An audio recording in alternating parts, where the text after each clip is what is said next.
નમસ્કાર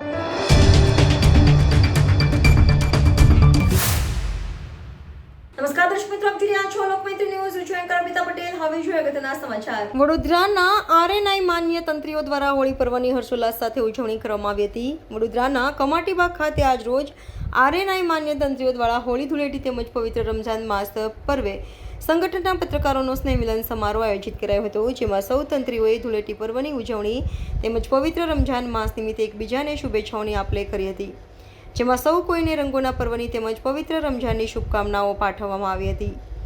પ્રથમ વખત વડોદરાના સૌ આરએનઆઈ માન્ય તંત્રીઓ દ્વારા આવા સ્નેહ મિલન કાર્યક્રમનું સુંદર અને સફળ આયોજન કરવામાં આવ્યું હતું, જેમાં કમાટીબાગ ખાતે આયોજિત આ કાર્યક્રમમાં એકબીજાને રંગબેરંગી ગુલાલના રંગો લગાવીને હોળી ધૂળેટી પર્વની તેમજ મુસ્લિમ ભાઈઓને પવિત્ર રમઝાન માસની શુભકામનાઓ પાઠવી હતી, જેમાં ઉપસ્થિત સૌ કોઈ તંત્રીઓ અને પત્રકાર મિત્રોએ આ કાર્યક્રમની ખૂબ જ મજા માણી હતી.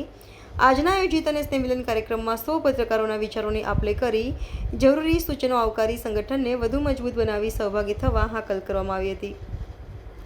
આ ઉપરાંત આરએનઆઈ માન્ય તમામને સાથે લઈ આગળ વધવાની સૌએ નેમ વ્યક્ત કરી હતી. Bureau report, Lokmaitri news, Vadodara. પત્રકાર જિંદાબાદ, આરએનઆઈ પત્રકાર જિંદાબાદ. લોકમૈત્રી ન્યૂઝ સાથે જોડાયેલા રહેવા અમારા યુટ્યુબ ચેનલને સબસ્ક્રાઇબ કરી ફેસબુક અને ઇન્સ્ટાગ્રામ પેજને લાઇક અને શેર કરો.